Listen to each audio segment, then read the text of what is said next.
We're talking about trends today. We've gone through an impressive journey with this beginners bootcamp remastered. We spoke about a lot of the foundational aspects. What are pips? What are lot sizes? What is Forex? What is bullish? What is bearish? And it seemed like it was very, very slow. Then we introduced the idea of engulfing candles, support and resistance, and speaking about ranges. And people made money. Who made money here? Drop a Y or a yes in the chat box so I know. How many people made money right now? How many people made money? I know you made money off Euro USD for sure. If you didn't trade anything else, we were ready for Euro USD over 100 pips. If you had multiple positions, then you times that 100 pips by the multiple positions that you were in. Only one person made money with me this week with Euro USD. Only one. Everybody was ready for that engulfing candle. Everybody saw the reset. Everyone saw it was within a range. Everyone should have entered that sell. Only one person made money. Two people made money. Pakwasi, you've really, really impressed me. I've been watching you. Really impressed.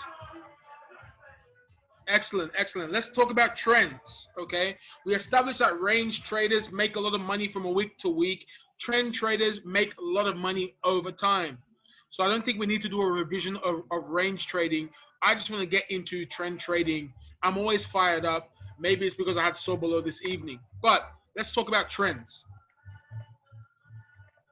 Why is it important to look at trends? Well, first thing is trends will help you identify market direction over a period of time. So you're not looking at a Wednesday to a Friday move. You're looking at, will this currency be strong or weak for 2 weeks, 3 weeks, 4 weeks, 3 months, 6 months? So you know that you will be able to ride the wave of that trend. What else do you need to know? To be able to identify a trend, you need to follow a formula. Trends are formula-based market identifiers, which means that there needs to be certain things that will allow you to know whether this thing is a trend or not a trend. And this is for the type of person that has a busy schedule. So if you're a busy person, claim to be a busy person, this is tailored for the busy individual, which means you can't watch your charts all the time. Maybe you're working a corporate job. Maybe you travel often. Maybe you have other things. Maybe you're in school. There are so many factors that you have that cannot allow you to look at the charts up to 7 hours a week. Maybe you can only look at charts 4 hours or 3 hours a week. So having trends will allow you to be able to do that. So let's talk about the two different types of trends that there are, and then we'll talk about the formula that will allow you to know which type of trend it is. Again, drop a 111 if everyone can hear me. We have two types of trends. Whoop. My lessons from the Business 101 was popping up. So first one is simple. It's a bullish trend or uptrend that is supporting the bulls over a period of time. And then you have the downtrend, which is supporting the bears over a period of time. Those are the two types of trends that you see. Now, other teachers or educators will try and put emphasis of a third type of trend, and they call that a sideways trend. I don't believe it's a sideways trend. I believe that's called a range, okay? So we have two types of trends. The one that supports the bulls over a period of time, and the ones that support the bears over a period of time. And this is how they will look. Okay, you have this, okay? And then you have a downtrend that is looking like this over a period of time. So in order for us to be able to know if we're in an uptrend or if we are in a downtrend, there is a formula that both of these have in common that will allow you to know which trend it is in. Drop a 111 if we're cool with that so far. So the uptrend supporting the bulls over a period of time, downtrend supporting the bears over a period of time. So let's talk about this formula. The formula of a trend is impulse and correction. Impulse plus correction pretty much equals trend. The trend is divided into two phases. There's an impulse phase, there's a corrective phase. And let's go through the definitions of both so we are able to identify clearly what they are. First of all, impulse is one continuous move in one direction without a significant reversal. One continuous move in one direction without a significant reversal. At least we are on par from the first beginner's course. One continuous move in one direction without a significant correction or reversal. Okay? Now, what is the correction? The correction is the reversal. Who can remember the rest? However, who can remember the rest? Those who are being part. Is the reversal. However, the end of the correction. I want to see who remembers. Ah, Leon. You know what, my guy? You may not know that I know much about you, but I truly believe that you are going to help Luka be a pioneer of Forex trading in Croatia. All right? Much props to you. Very good. So the end of the correction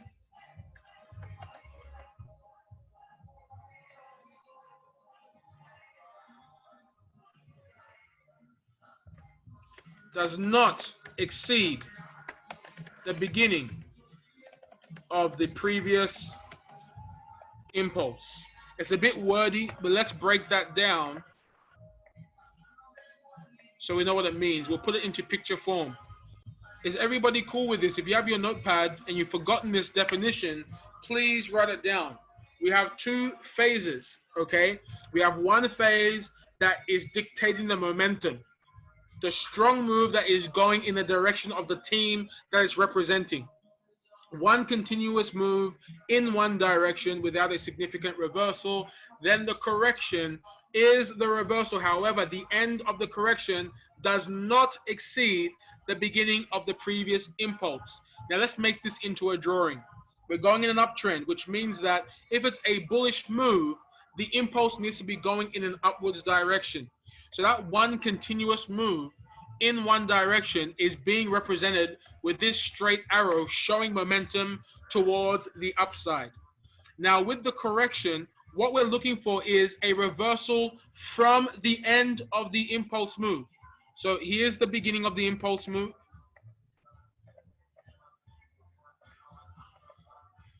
And here's the end of the impulse move. And now we are saying we need a move that is going away from the end of the correction, end of the impulse, sorry. And this end, where this arrow is being shown, where it ends should not go lower from the previous impulse's beginning. So again, this is the beginning of the impulse. Beginning of impulse. It's quite small, I know. And then we have end of impulse. Okay, and then we have a correction that is initiated, and that is the start of the correction and then the end of the correction. So if there's an end of a correction and we're looking to go toward in an uptrend, what should be after the correction? If we are looking at the end of the correction, what should happen next? What happens next is another impulse, then another correction, then another impulse, then another correction, then another impulse. So if it follows that formula, it makes it valid to be a trend. Impulse, correction, impulse, correction. So let's draw the new impulse. Then we have another correction. Then we have another impulse. Then we have another correction. When that is following suit, that is an uptrend. And we'll do one for a downtrend in a bit. But I want to add this quick note. Where the end of the impulse and the start of the correction meet for the uptrend, we have a technical term for that, and we call that a high in the market. And we normally symbolize that with an H.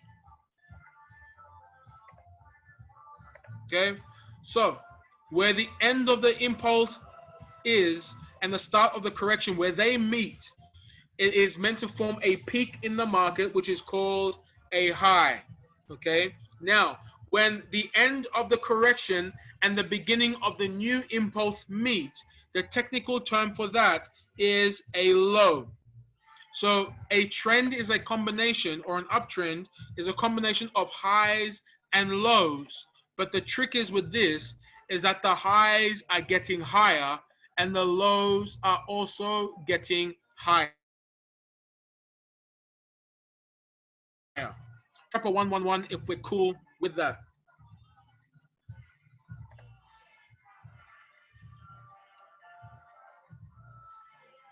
So quiet in the room today. But the anointing presses on. So now, if we're in an uptrend and it's supposed to continue following the formula, that means the next high that appears in the market should be higher than the previous one. So let's mark the next high and let's mark the next low. And though they are highs and lows, in order to symbolize that it's meeting the credentials of that formula, we call the next high higher than the previous high. So it's called a higher high. Okay, it's a high, all right, but that is known as a higher high. I hope that hasn't. No problem, man of God. No problem. No problem. MTN has been playing up lately. I don't know if anyone else has experienced that. So when it continues going on, you will find that the highs always get higher. So new higher highs will be forming. So if another high is being shown over here in context of what's going on in the chart, this higher high turns into the high, and the next higher high becomes the next higher high. I hope that makes sense. So you're always going to be referencing two high points. The first high point and the next one after, which is higher than the previous one. So if that's a higher high, what do we call a low that is higher than the previous low? This used to confuse me for a long time. So I don't blame anyone if they get it incorrect. It's a low that is higher, but it's still a low. It's called a higher low.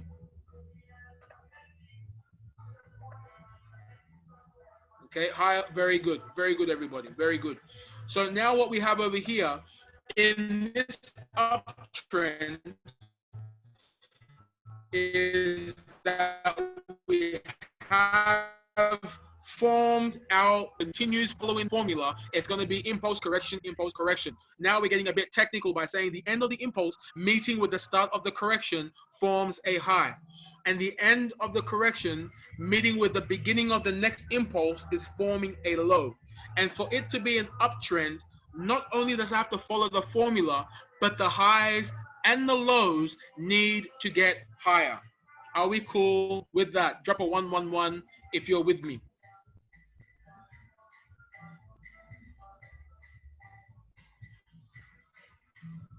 Once I get 5 or 6 111s, then we're good to go. I don't know. I enjoy the beginning aspect because when you get a good foundation, you can't go wrong. All right, so let's do one for a downtrend. Okay, let's shift this a little bit down. Let's start with the impulse, but this time it's going in a downwards direction because we're supporting the bears. Okay, so we have an impulse, which means it's starting from a high point and it's pushing down. then we have a correction, then we have an impulse, then we have a correction, then we have an impulse. Boom. All right, so now let's put some notes together. We have the beginning of the impulse now at the top. We have the end of the impulse now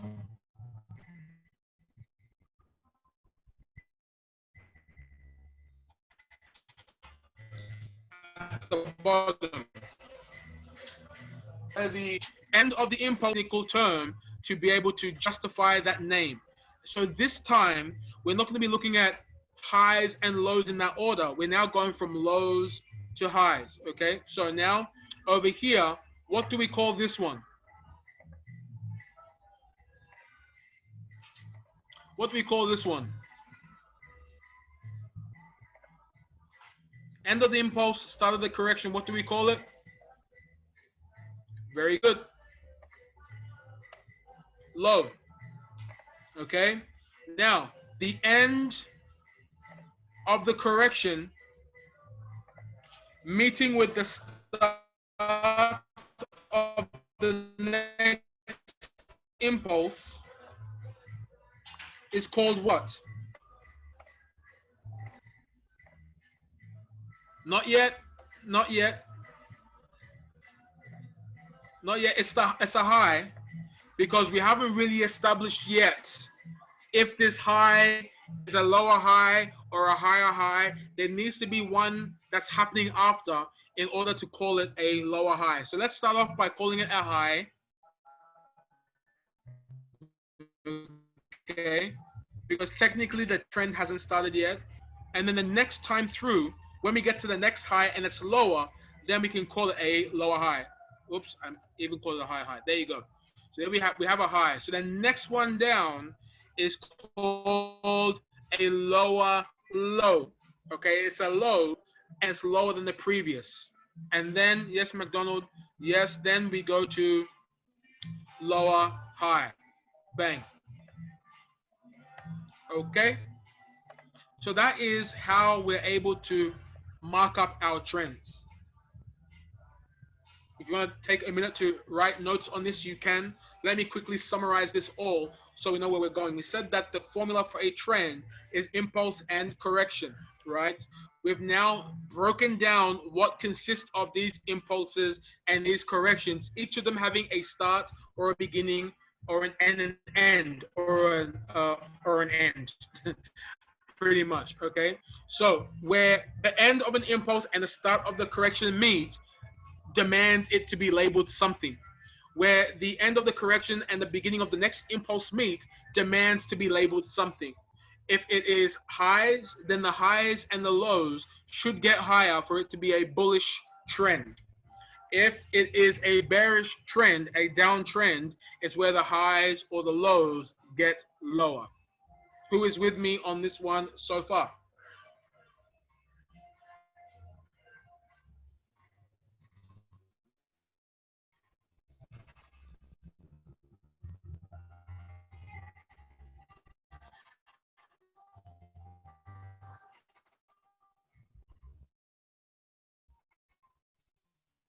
Great. So let's talk about some technicality to buy or sell in the direction of where the market is going. What does this mean? It means that if it is an uptrend, you shouldn't really be looking at selling opportunities. Yes, there can be opportunities where you want to sell, but where you want to maximize your profits is buying in an uptrend and selling in a downtrend. So when we're looking at an uptrend, we have this going on.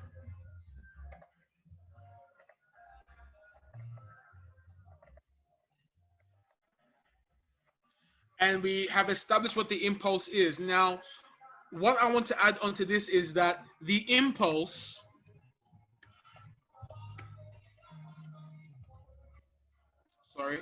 the impulses results, which is in your profit, the impulses results are generated from the analysis of the correction. What am I saying here? I am saying that there should never be a time where you're deciding that the impulse is halfway and you now want to enter a trade.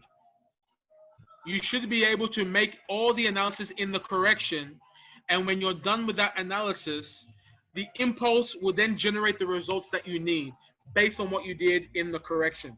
So how do I mean?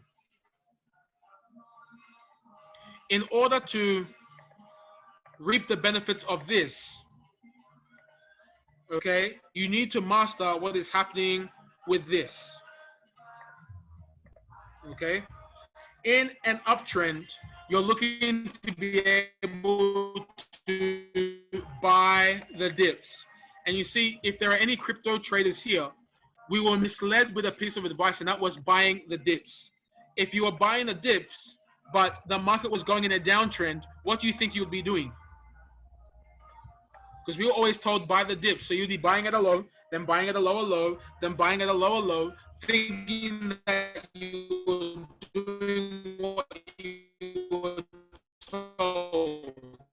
And that's not what it meant. You need to be able, in an uptrend, we're looking to right. Whatever happens in the impulse will seem like an easy day's work. Okay?